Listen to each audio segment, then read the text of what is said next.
Now, the same emphasis on excellence and openness also needs to define our approach to the second challenge, and that's meeting the demands of booming youth populations for economic opportunity. In Africa, as we sit here today in Davos, pretty special place, there are 700 million people under the age of 30. All of them are seeking opportunity, but they're also seeking dignity and respect. And most of them nowadays have a smartphone. On the other side, we see these people in touch with the world. We know all too well that there are extremists out there who are totally ready, not even ready, they count on this. They rely on malfeasance and misfeasance and corruption because they come at these guys in an organized fashion to seduce them into accepting a dead-end future. It's not just a lack of jobs and opportunity that gives an extremist the opening for recruitment.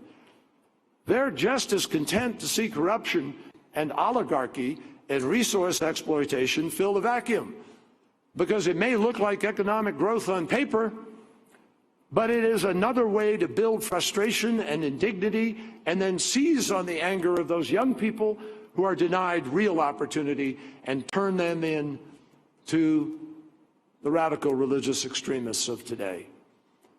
Here again, my friends, we cannot afford business as usual.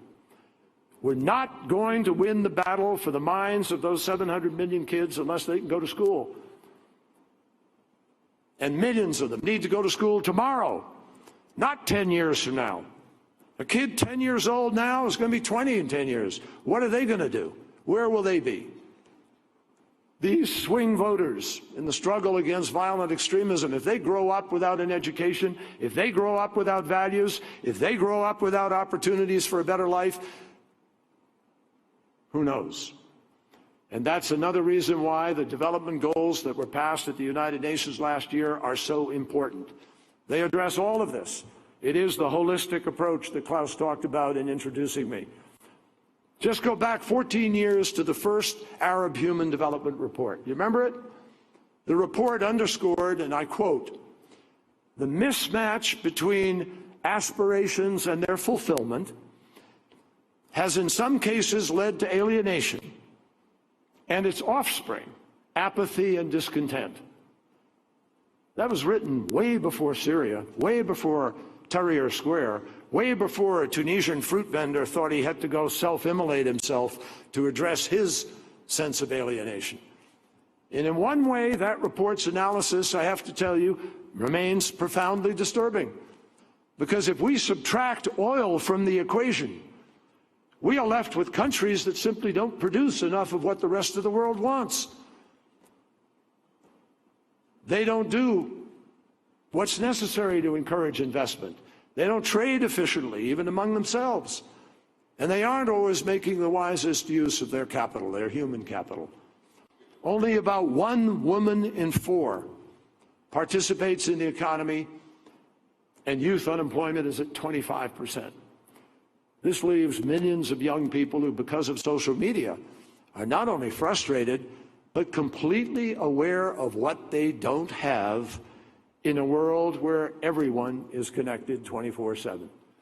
So what happens to all their energy and ambition? Who are they going to listen to? What ideas will command their loyalty?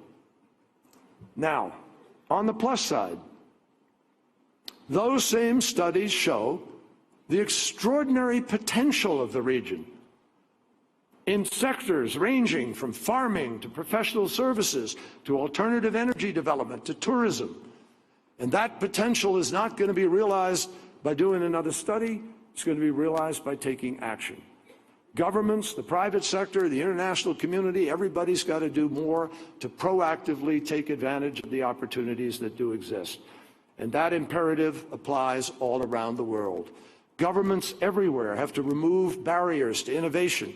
They have to make it easier to start a business. They have to be more open to foreign investment and focus like a laser on diversification, streamline bureaucracies, prevent military establishments from crowding out private enterprise, and above all, give women and girls an equal chance to compete in the classroom and in the workplace. This is the only way to provide for the needs of nation and of the modern world.